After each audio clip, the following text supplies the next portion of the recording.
Hi hello ನಮಸ್ಕಾರ. ನನ್ನ ಹೆಸರು ಡಾಕ್ಟರ್ ಸುದರ್ಶನ್ SD ಚಾನಲ್ಗೆ ಎಲ್ಲರಿಗೂ ಸ್ವಾಗತ. ಆಗಸ್ಟ್ 1ರಿಂದ ಆಗಸ್ಟ್ 7ನೇ ತಾರೀಕುವರೆಗೂ ಸ್ತನ್ಯಪಾನ ಸಪ್ತಾಹ ಅಂತ ಆಚರಿಸ್ತಾ ಇದ್ದೀವಿ.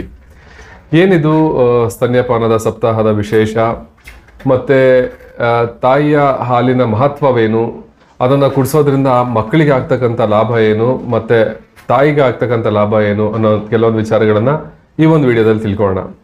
ತಾಯಿಯ ಹಾಲು ಅಮೃತಕ್ಕೆ ಸಮಾನ ಅಂತ ಹೇಳ್ತೀವಿ.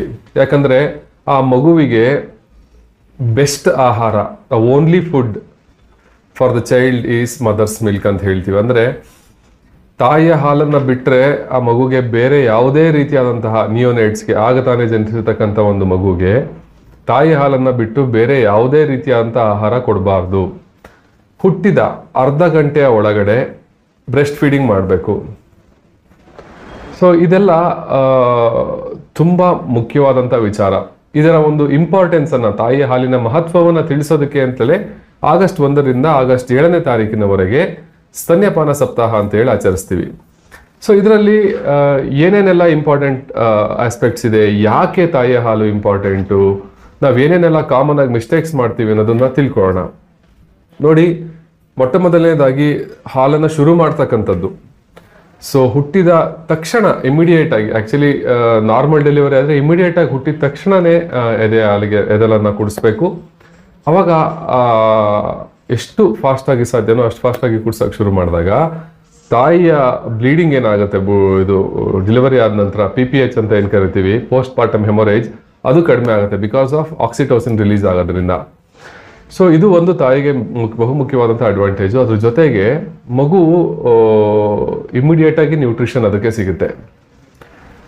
ಎರಡನೇದು, ಅಕಸ್ಮಾತ್ ಸಿಜೇರಿಯನ್ ಸೆಕ್ಷನ್ ಏನಾರು ಆದರೆ ವಿತಿನ್ ಹಾಫ್ ಅನ್ ಅವರ್ ತಾಯಿಗೆ ಸ್ವಲ್ಪ ಕಾನ್ಷಿಯಸ್ನೆಸ್ ಬಂದು ಎಲ್ಲ ಇದಾಗೋದ್ರೊಳಗಡೆ ಇಮಿಡಿಯೇಟಾಗಿ ಹಾಫ್ ಅನ್ ಅವರಲ್ಲಿ ಕುಡಿಸೋವಂಥ ಕೆಲಸ ಮಾಡಬೇಕು. ಸೊ ಇದು ಎಷ್ಟು ಬೇಗ ಶುರು ಮಾಡಬೇಕು ಅನ್ನೋ ವಿಚಾರ. ಆಮೇಲೆ ಎಷ್ಟು ದಿನ ಕುಡಿಸ್ಬೇಕು ಅಂತಂದರೆ, ಎಕ್ಸ್ಕ್ಲೂಸಿವ್ ಬ್ರೆಸ್ಟ್ ಫೀಡಿಂಗನ್ನು 0 to 6 months ಕುಡಿಸ್ಬೇಕು. ಮತ್ತು ಎಕ್ಸ್ಕ್ಲೂಸಿವ್ ಅಂದರೆ ಬೇರೆ ಏನನ್ನೂ ಕೊಡದೇ ಇರೋ ಕೇವಲ ಬರೀ ಬ್ರೆಸ್ಟ್ ಮಿಲ್ಕನ್ನೇ 6 monthsವರೆಗೂ ಕೊಡಬೇಕು. ಆಮೇಲೆ ಕಾಂಪ್ಲಿಮೆಂಟ್ರಿ ಫುಡ್ಡನ್ನು ಆ್ಯಡ್ ಮಾಡ್ತಾ ಅಪ್ ಟು 2 yearsವರೆಗೂ ಬ್ರೆಸ್ಟ್ ಫೀಡಿಂಗ್ ಮಾಡೋದು ಸೂಕ್ತ. ಯಾಕೆ ಈ ಒಂದು ಬ್ರೆಸ್ಟ್ ಫೀಡಿಂಗ್ನ ಮಹತ್ವ ಇಷ್ಟೊಂದಿದೆ ಮತ್ತು ಯಾವುದು ಸರಿಯಾದ ವಿಧಾನ ಅನ್ನೋದನ್ನು ತಿಳ್ಕೊಳ್ತಾ ಹೋಗೋಣ.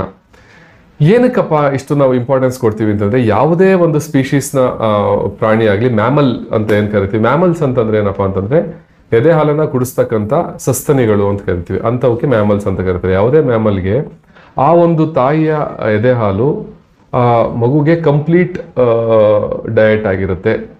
ಆಗ್ತಾನೆ ಹುಟ್ಟಿದ ಮಗುಗೆ ಅದನ್ನು ಜೀರ್ಣಿಸ್ಕೊಳ್ಳೋಂಥ ಶಕ್ತಿ ಆ ಮಗುಗಿರುತ್ತೆ.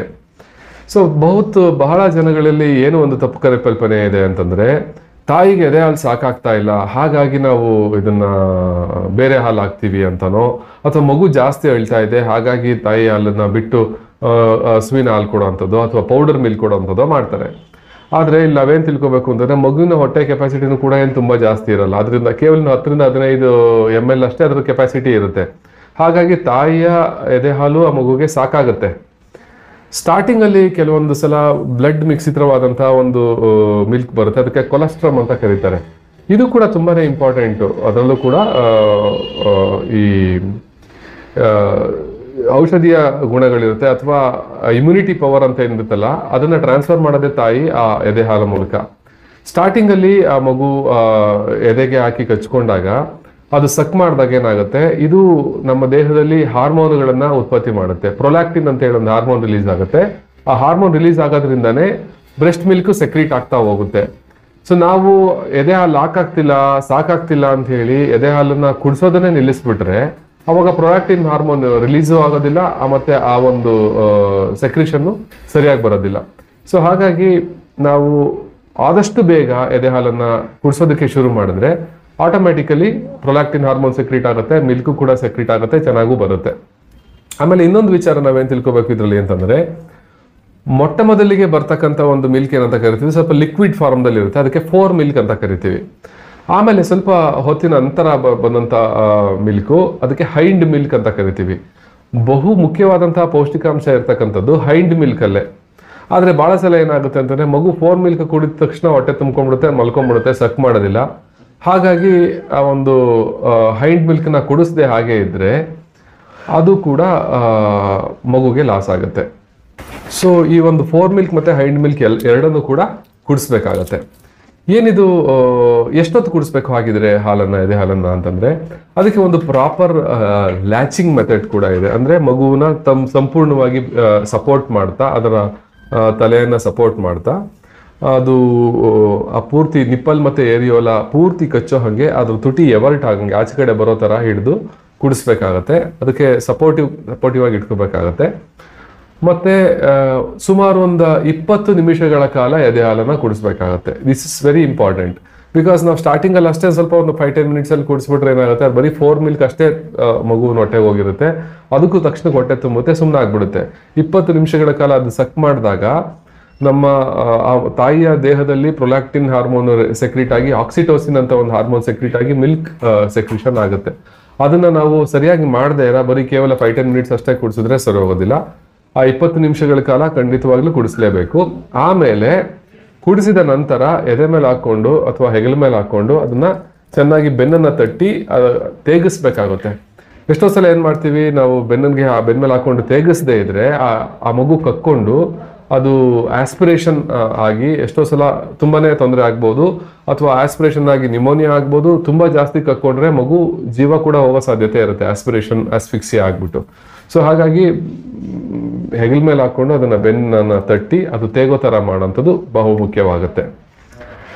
ಮತ್ತು ಈ ಕೊಲೆಸ್ಟ್ರಮ್ ಅಂತ ಏನು ಹೇಳಿದೆ ಅದರಲ್ಲಿ, ಮತ್ತು ಹೈಂಡ್ ಮಿಲ್ಕಲ್ಲಿ ತಾಯಿಯಿಂದ ಮಗುವಿಗೆ ಬರ್ತಕ್ಕಂಥ ರೋಗ ನಿರೋಧಕ ಶಕ್ತಿ IgE ಆಂಟಿಬಾಡೀಸು ಟ್ರಾನ್ಸ್ಫರ್ ಆಗುತ್ತೆ ಬ್ರೆಸ್ಟ್ ಮಿಲ್ಕ್ ಮೂಲಕ. ಹಾಗಾಗಿ ತಾಯಿ ತನ್ನಲ್ಲಿರ್ತಕ್ಕಂಥ ಒಂದು ರೋಗ ನಿರೋಧಕ ಶಕ್ತಿಯನ್ನು ಕೂಡ ಮಗುಗೆ ಟ್ರಾನ್ಸ್ಫರ್ ಮಾಡೋಕೆ ಅನುಕೂಲ ಆಗುತ್ತೆ. ಸೊ ಇದು ಆಮೇಲೆ ಇನ್ನೊಂದೇನು ನಾವು ತಿಳ್ಕೊಬೇಕು ಅಂದರೆ, ಸಕ್ಕರೆ ನೀರು ಆಗಿರ್ಬೋದು, ಜೇನುತುಪ್ಪ ಆಗಿರ್ಬೋದು, ಅಥವಾ ಪೌಡರ್ ಹಾಲಿರ್ಬೋದು, ಮೇಲಿನ ಹಾಲಿರ್ಬೋದು, ಇದು ಯಾವುದನ್ನು ಕೊಡಬಾರ್ದು. ಯಾಕಂದರೆ ಮಗುಗೆ ಅದನ್ನೆಲ್ಲ ಜೀರ್ಣಿಸ್ಕೊಳ್ಳೋ ಶಕ್ತಿ ಇರಲ್ಲ, ಒಂದು. ಎರಡನೇದು, ಅದರ ಮೂಲಕ ನಾವು ಎಷ್ಟೊಂದು ಇನ್ಫೆಕ್ಷನನ್ನು ಇಂಟ್ರೊಡ್ಯೂಸ್ ಮಾಡ್ತಾ ಇರ್ತೀವಿ. ಸೊ ಹಾಗಾಗಿ ಬೇರೆ ಯಾವುದೇ ರೀತಿಯಾದಂಥ ಮಿಲ್ಕನ್ನು ಕೊಡಬಾರ್ದು. ಬಿಕಾಸ್ ಈಗ ತಾಯಿಯ ಹಾಲು ಆ ಮಗುವಿಗೆ ಅಷ್ಟೇ ಸೀಮಿತ, ಅದು ಸೂಕ್ತ. ಅದು ಬಿಟ್ಟು ಈಗ ಹಸುವಿನ ಹಾಲು ಆ ಹಸುವಿನ ಕರುವಿಗೆ ಸೂಕ್ತನೇ ಹೊರತು ಸಣ್ಣ ಮಕ್ಕಳಿಗಲ್ಲ. ಹಾಗಾಗಿ ಆ ಒಂದು ಕೌಸ್ ಮಿಲ್ಕ್ನ ಪ್ರೋಟೀನನ್ನು ಡೈಜೆಸ್ಟ್ ಮಾಡ್ಕೊಳ್ಳೋಂಥ ಶಕ್ತಿ ಆಗ ತಾನೇ ಹುಟ್ಟಿರ್ತಕ್ಕಂಥ ಮಗುಗೆ ಇರೋದಿಲ್ಲ. ಸೊ ಹಾಗಾಗಿ ಬ್ರೆಸ್ಟ್ ಮಿಲ್ಕ್ ಶುಡ್ ಒಂದು 5 ನಿಮಿಷ. So breast milk only should be given to the same child, not other milk should be given. ಇದು ಒಂದು. ಆಮೇಲೆ ಇದೊಂದು ಇಂಪಾರ್ಟೆಂಟ್ ವಿಚಾರ ಇದರಲ್ಲಿ, ನಾವೆಲ್ಲಿ ತೊಡಗ್ತೀವಿ ಅಥವಾ ಎಲ್ಲಿ ತೊಂದರೆಗೆ ಅನುಭವಿಸ್ತೀವಿ ಅಂತಂದರೆ, ಎಲ್ಲೆಲ್ಲಿ ಯಾವ್ಯಾವ ಕಾರಣಗಳಿಂದ ತಾಯಿಗೆ ಮಗುವಿಗೆ ಎದೆ ಹಾಲು ಕುಡಿಸೋಕ್ಕಾಗೋದಿಲ್ಲ ಅಂತಂದರೆ, ಕೆಲವೊಂದ್ಸಲ ಕ್ರ್ಯಾಕ್ಡ್ ನಿಪ್ಪಲ್ ಆಗಿರ್ಬೋದು, ಆ ನಿಪ್ಪಲ್ ಮೇಲೆ ಸೀಲ್ ಥರ ಆಗ್ಬಿಟ್ಟು ಗಾಯ ಆಗಿರ್ಬೋದು, ಅಥವಾ ಡ್ರೈ ನಿಪ್ಪಲ್ಸ್ ಆಗಿರ್ಬೋದು, ಅಥವಾ ಇನ್ವರ್ಟೆಡ್ ನಿಪ್ಪಲ್ಸ್ ಅಂತ ಕರಿತೀವಿ. ನಿಪ್ಪಲ್ ಆಚೆ ಕಡೆ ಬರೋದಾದ್ರೆ ಇನ್ವರ್ಟೆಡ್ ಆಗಿರೋಂಥದ್ದು ಇರ್ಬೋದು. ಈ ಎಲ್ಲ ವಿಚಾರಗಳಲ್ಲಿ ಏನಾಗುತ್ತೆ, ಮಗುವಿಗೆ ಎದೆ ಹಾಲನ್ನ ಸರಿಯಾಗಿ ಲ್ಯಾಚಿಂಗ್ ಮಾಡ್ಸೋಕ್ಕಾಗಲ್ಲ, ಕಚ್ಕೊಂಡು ಅದು ಕುಡ್ಸೋಕೆ ಆಗ್ತಾ ಇರಲ್ಲ. ಹೀಗೆಲ್ಲ ಆದಾಗ ಏನಾಗುತ್ತೆ, ಎದೆಯಲ್ಲಿ ಹಾಲು ಕಟ್ಕೊಂಡ್ಬಿಡೋದು, ಅಥವಾ ಮಗುಗೆ ನ್ಯೂಟ್ರಿಷನ್ ಸಿಗದೆ ಇರೋಂಥದ್ದು ಎಲ್ಲ ಆಗುತ್ತೆ. ಇದನ್ನು ಅರ್ಲಿಯಾಗಿ ಐಡೆಂಟಿಫೈ ಮಾಡಿ ಅದಕ್ಕೆ ಕ್ರ್ಯಾಕ್ಡ್ ನಿಪ್ಪಲ್ಸ್ ಇದೆ ಅದಕ್ಕೆ ಕ್ರೀಮ್ ಹಚ್ಕೊಂಡು ಸರ್ ಮಾಡ್ಕೊಳ್ಳೋಂಥದ್ದು, ಅಥವಾ ಇನ್ವರ್ಟೆಡ್ ನಿಪ್ಪಲ್ಸ್ ಏನಾದ್ರು ಇತ್ತು ಅಂದರೆ ಅದನ್ನು ಸಿರಿಂಜಿಂಗ್ ಮೂಲಕ ಆಚೆ ಕಡೆಗೆ ಎಳೆಯುವಂಥ ಕೆಲಸನ ಮಾಡ್ಕೋಬೇಕಾಗತ್ತೆ. ಈ ಥರದ ನಿಪ್ಪಲ್ಸ್ ಎಲ್ಲ ಏನಾದ್ರು ಇನ್ವರ್ಟೆಡ್ ಇದೆಯಾ ಅಥವಾ ಕ್ರ್ಯಾಕ್ಡ್ ಆಗಿದೆಯಾ ಅಂತ ಮುಂಚೆನೇ ನಾವು ಈ ಹೆರಿಗೆಗೆ ಅಥವಾ ಹೆರಿಗೆಗಿಂತ ಮುಂಚೆನೇ ಕೂಡ ನಾವು ಅದನ್ನ ಐಡೆಂಟಿಫೈ ಮಾಡ್ಕೊಂಡು ಅದನ್ನ ಕರೆಕ್ಟ್ ಮಾಡ್ಕೋಬೇಕಾಗತ್ತೆ. ಇದಿಷ್ಟು ಏನೇನು ತೊಡಕುಗಳಾಗ್ಬೋದು. ಆಮೇಲೆ ಇನ್ನು ಕೆಲವರಲ್ಲಿ ಏನು ಫೀಲಿಂಗ್ ಇರುತ್ತೆ ಅಂತಂದ್ರೆ, ನಮ್ಮ ಸೌಂದರ್ಯ ಹಾಳಾಗೋಗುತ್ತೆ ಅನ್ನೋದು ಎಷ್ಟೋ ಜನಗಳಿದೆ. ಎದೆ ಹಾಲು ಕುಡಿಸಿದ್ರೆ ಆಕ್ಚುಲಿ ಏನು ಒಂದು ವಿಚಾರ ತಿಳ್ಕೊಬೇಕು ಅಂತಂದ್ರೆ, ಎದೆ ಹಾಲು ಕುಡಿಸೋದ್ರಿಂದ ತಾಯಿಗೂ ಕೂಡ ಸುಮಾರು ಪ್ರಯೋಜನಗಳಿದೆ. ಏನು ಅದರಲ್ಲಿ ಒಂದು ಮುಖ್ಯವಾದದ್ದು ಏನಪ್ಪಾ ಅಂತಂದ್ರೆ, ಇಮಿಡಿಯೇಟ್ ಆಗಿ ಹುಟ್ಟಿದ ತಕ್ಷಣ ಕುಡಿಸಿದ್ರೆ ಬ್ಲೀಡಿಂಗ್ ಕಡಿಮೆ ಆಗಿ ತಾಯಿಗೆ PPH ಆಗೋದಿಲ್ಲ, ರಕ್ತಸ್ರಾವ, ಅತಿ ರಕ್ತಸ್ರಾವ, ಹೆರಿಗೆ ಆದ ನಂತರ ಅತಿ ರಕ್ತಸ್ರಾವ ಆಗೋದಿಲ್ಲ, ಆಕ್ಸಿಟೋಸಿನ್ ರಿಲೀಸ್ ಆಗೋದ್ರಿಂದ.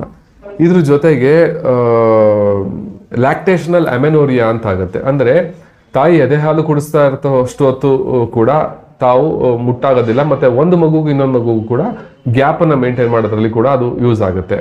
ಮೂರನೇದು, ಈ ಎದೆ ಹಾಲು ಕುಡಿಸುವಂತ ತಾಯಿಯಂದರಿಗೆ ಬ್ರೆಸ್ಟ್ ಕ್ಯಾನ್ಸರ್ ಬರುವ ಸಾಧ್ಯತೆ ಬಹಳ ಕಡಿಮೆ. ಸೊ ಹಾಗಾಗಿ ಎದೆ ಹಾಲು ಕುಡಿಸೋದು ಈ ಮೂರು ವಿಚಾರಗಳಿಂದನೂ ಕೂಡ, ಮಗುವಿನ ವಿಚಾರದಿಂದನೂ ಕೂಡ ಇಂಪಾರ್ಟೆಂಟು, ತಾಯಿಯ ಆಸ್ಪೆಕ್ಟ್ ಇಂದ ಕೂಡ ಅದು ಎದೆ ಹಾಲನ್ನು ಕುಡಿಸೋದು ಇಂಪಾರ್ಟೆಂಟ್ ಆಗುತ್ತೆ. ಆಮೇಲೆ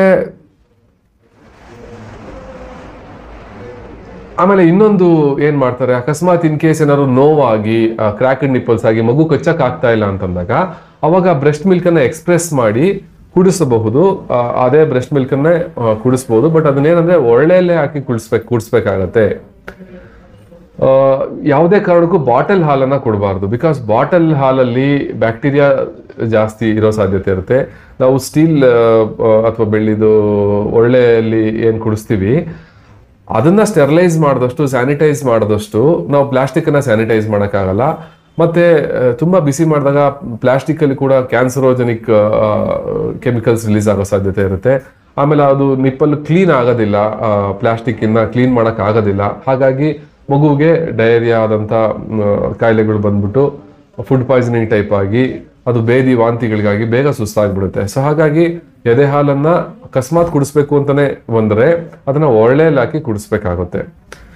ಸೊ ಇದಿಷ್ಟು ಕೆಲವೊಂದು ಮುನ್ನೆಚ್ಚರಿಕೆಗಳು ನಾವು ಎದೆ ಹಾಲನ್ನ ಕುಡಿಸೋ ವಿಚಾರದಲ್ಲಿ ತಗೋಬೇಕಾಗಿರ್ತಕ್ಕಂಥದ್ದು. ಮತ್ತೆ ಆ ಮಗುವಿಗೆ ವಾಯ್ಸ್ ಆಗ್ಬೇಕು ಯಾರು ಒಬ್ರು. ಬಿಕಾಸ್ ಆ ಮಗುಗೆ ಕೇಳಕ್ ಬರೋದಿಲ್ಲ ನನಗೆ ಹಾಲು ಕೊಡಿ, ಅದೇ ಹಾಲು ಕೊಡಿ ಅಂತ. ಬಿಕಾಸ್ ಓನ್ಲಿ ತಾಯಿ ಎಜುಕೇಟೆಡ್ ಆಗಿದ್ರೆ ಮಾತ್ರ ಅದನ್ನ ಕೊಡಕ್ ಸಾಧ್ಯ ಆಗುತ್ತೆ ಅಲ್ವೇ. ಸೊ ಆ ಮಗು ತನ್ನ ಬಾಯ್ಬಿಟ್ಟು ಕೇಳಕ್ಕಾಗತ್ತಾ? ಸೊ ಹಾಗಾಗಿ ನಿಮ್ಮ ಎಜುಕೇಶನ್ನೇ ಆ ಮಗುವಿನ ಪರವಾಗಿ ನೀವು ಅದನ್ನ ನಿಂತು ಮಾಡ್ಬೇಕಾಗತ್ತೆ. ಸುಮಾರು ಜನಗಳಲ್ಲಿ ಇವತ್ತಿಗೂ ಕೂಡ ಏನೊಂದು ಪರಿಕಲ್ಪನೆ ಇದೆ ಅಂದ್ರೆ ಬಾಣಂತಿಗೆ ಆ ಆಹಾರ ಕೊಡಬಾರ್ದು, ಈ ಆಹಾರ ಕೊಡಬಾರ್ದು, ಒಳಗ್ ಬಿಟ್ಕೋಬಾರ್ದು. ಇನ್ನು ಕೆಲವೊಂದು ಬಾಣಂತಿಯರನ್ನ ಹೊರಗಡೆ ಒಂದು ಜಾಗದಲ್ಲಿ ಇಟ್ಟು ಅವ್ರನ್ನ ಸೆಪರೇಟ್ ಆಗಿ ಇಟ್ಟು ಅವರೇ ಅಡುಗೆ ಮಾಡ್ಕೋಬೇಕು ಅನ್ನೋ ಒಂದು ಆಚರಣೆಗಳೆಲ್ಲ ಇದೆ. ಆ ಮೌಢ್ಯಾಚರಣೆಗಳನ್ನೆಲ್ಲ ಬಿಡಬೇಕು. ತಾಯಿಯ ಪೌಷ್ಟಿಕಾಂಶ ಕೂಡ ತುಂಬಾ ಇಂಪಾರ್ಟೆಂಟ್. ತಾಯಿ ಮಾಲ್ ನರಿಶ್ಡ್ ಆದ್ರೆ ಮಗುವಿನ ಎದೆ ಹಾಲು ಸರಿಯಾಗಿ ಉತ್ಪತ್ತಿ ಆಗಲ್ಲ. ಹಾಗಾಗಿ ತಾಯಿ ಎದೆ ಹಾಲು ಕುಡಿಸ್ಬೇಕಾದ್ರೆ ಡಬಲ್ ಫುಡ್ ತಿನ್ಬೇಕಾಗತ್ತೆ. ಅಂತ ಸಮಯದಲ್ಲಿ ಕೇವಲ ಬೇಳೆ ಕಟ್ಟಿ ನೀರು ಕೊಡುವಂಥದ್ದು, ಉಷ್ಣ ಶೀತ ಆಗ್ಬಿಡುತ್ತೆ ಅಂತ ಹೇಳಿ ಕೊಡುವಂಥದ್ದು ತಪ್ಪು. ತಾಯಿಗೆ ಪೌಷ್ಟಿಕವಾದಂತಹ ಆಹಾರವನ್ನ ಕೊಡ್ಬೇಕಾಗತ್ತೆ. ಪೌಷ್ಟಿಕ ಆಹಾರನ ತಾಯಿ ಸೇವಿಸಿದಾಗ ಮಾತ್ರ ಮಗುವಿಗೆ ಹಾಲು ಉತ್ಪತ್ತಿ ಮಾಡೋಕ್ಕೂ ಸಾಧ್ಯ ಆಗುತ್ತೆ, ಪೌಷ್ಟಿಕವಾದಂತಹ ಒಂದು ಹಾಲು ಉತ್ಪತ್ತಿ ಆಗಕ್ಕೆ ಸಾಧ್ಯ ಆಗುತ್ತೆ. ಸೊ ಹಾಗಾಗಿ ತಾಯಿಯ ನ್ಯೂಟ್ರಿಷನ್ ಕೂಡ ಇಂಪಾರ್ಟೆಂಟು, ತನ್ಮೂಲಕ ಆ ಮಗುವಿಗೆ ಕೂಡ ನ್ಯೂಟ್ರಿಷನ್ ಇಂಪಾರ್ಟೆಂಟ್. ಯಾವುದೇ ಒಂದು ದೇಶದ ಪ್ರಗತಿಯನ್ನ ಈ ಇನ್ಫ್ಯಾಂಟ್ ಮಾರ್ಟಾಲಿಟಿ ರೇಟ್ ಇಂದ ಅಳಿತಾರೆ. ಮೆಟರ್ನಲ್ ಮಾರ್ಟಾಲಿಟಿ ಮತ್ತೆ ಇನ್ಫ್ಯಾಂಟ್ ಮಾರ್ಟಾಲಿಟಿ ರೇಟ್ ಇಂದ ಅಳಿತಾರೆ. ಅಂದ್ರೆ ಯಾವ ದೇಶದಲ್ಲಿ ಮೆಟರ್ನಲ್ ಮಾರ್ಟಾಲಿಟಿ ರೇಟ್ ಅಂದ್ರೆ ತಾಯಿಯ ಮರಣ ಮತ್ತೆ ಶಿಶು ಮರಣದ ಪ್ರಮಾಣ ಜಾಸ್ತಿ ಇದೆಯೋ ಆ ಒಂದು ದೇಶದ ಪ್ರಗತಿ ಚೆನ್ನಾಗಿಲ್ಲ ಅಂತ ಅರ್ಥ. ಸೊ ಹಾಗಾಗಿ ಈ ಒಂದು ಇನ್ಫ್ಯಾಂಟ್ನ ಆರೋಗ್ಯ, ತಾಯಿಯ ಮತ್ತು ಮಕ್ಕಳ ಆರೋಗ್ಯ ಬಹು ಮುಖ್ಯವಾದಂತಹ, ದೇಶದ ಪ್ರಗತಿಯಲ್ಲಿ ಕೂಡ ಬಹು ಮುಖ್ಯವಾದಂತಹ ಪಾತ್ರನ ವಹಿಸುತ್ತೆ. ಅವೆಲ್ಲದರ ಹಿತದೃಷ್ಟಿಯಿಂದ ಯಾವುದೇ ಒಂದು ತಾಯಿ 9 ತಿಂಗಳು ಹೊತ್ತು ಹೆತ್ತಿರ್ತಕ್ಕಂಥ ಮಗುವಿನ ಯಾವುದೇ ಒಂದು ಕಾಯಿಲೆಗೆ ತುತ್ತಾಗಿ ತೊಂದರೆಗೆ ಅನುಭವಿಸೋದು ಯಾವ ತಾಯಿಗೂ ಇಷ್ಟ ಆಗಲ್ಲ. ಸೊ ಹಾಗಾಗಿ ಆ ಒಂದು ಮಗುವಿನ ಆರೈಕೆಯ ಮಾಡುವ ನಿಟ್ಟಿನಲ್ಲಿ ಎದೆ ಹಾಲನ್ನ ಉಣಿಸತಕ್ಕಂಥ ಒಂದು ಪ್ರೋಸೆಸ್ ಬಹಳ ಬಹಳ ಇಂಪಾರ್ಟೆಂಟ್ ಪಾತ್ರವನ್ನು ವಹಿಸುತ್ತೆ. ಸೊ ಈ ಎಲ್ಲಾ ವಿಚಾರಗಳನ್ನ ನಾವು ತಾಯಂದರಿಗೆ ಮತ್ತೆ ಆರೈಕೆ ಮಾಡ್ತಕ್ಕಂಥ ಬಾಣಂತಿಯರನ್ನ ಆರೈಕೆ ಮಾಡ್ತಕ್ಕಂಥ ತಾಯಂದರಿಗೆ ಇನ್ಫಾರ್ಮ್ ಮಾಡೋಂಥದ್ದು, ತಿಳಿಸ್ತಕ್ಕಂಥದ್ದು ಬಹಳ ಮುಖ್ಯ. ಸೊ ಆ ಒಂದು ನಿಟ್ಟಿನಲ್ಲಿ ಆಗಸ್ಟ್ 1 ಮತ್ತೆ 1ರಿಂದ 7ನೇ ತಾರೀಕಿನವರೆಗೆ ಸ್ತನ್ಯಪಾನ ಸಪ್ತಾಹ ಅಂತ ಒಂದು ಆಚರಣೆಯನ್ನ ಮಾಡ್ತಾ ಇದ್ದೀವಿ.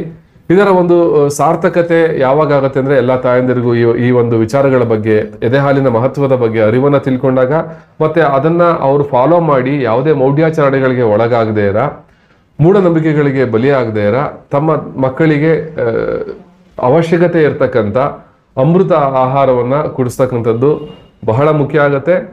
ಸೊ ಅದನ್ನ ದಯವಿಟ್ಟು ಎಲ್ಲ ತಾಯಂದಿರು ಮಾಡಬೇಕು. ಮತ್ತೆ ಈ ಒಂದು ವಿಚಾರ ತಿಳ್ಕೊಂಡಂತ ಎಲ್ಲರೂ ತಮಗೆ ಗೊತ್ತಿರ್ತಕ್ಕಂಥ ತಾಯಂದಿರಿದ್ರೆ ಅವ್ರಿಗೂ ಮುಟ್ಟಿಸಿ, ಮತ್ತೆ ತಮ್ಮ ಮನೆಯಲ್ಲಿ ಯಾರಾದರೂ ಈ ತರ ಎದೆ ಹಾಲು ಉಣಿಸ್ತಕ್ಕಂಥ ತಾಯಂದಿರಿದ್ರೆ ಅವ್ರಿಗೂ ಕೂಡ ಈ ವಿಚಾರನ ಶೇರ್ ಮಾಡಿ. ಇನ್ನೂ ಹೆಚ್ಚಿನ ಮಾಹಿತಿಗಾಗಿ ಚಾನಲ್ಗೆ ಸಬ್ಸ್ಕ್ರೈಬ್ ಆಗಿ ಅಂತ ಹೇಳ್ತಾ ಮುಂದಿನ ವಿಡಿಯೋದೊಂದಿಗೆ ಮತ್ತೆ ಸಿಗ್ತೀನಿ. Thank you for watching. Bye bye.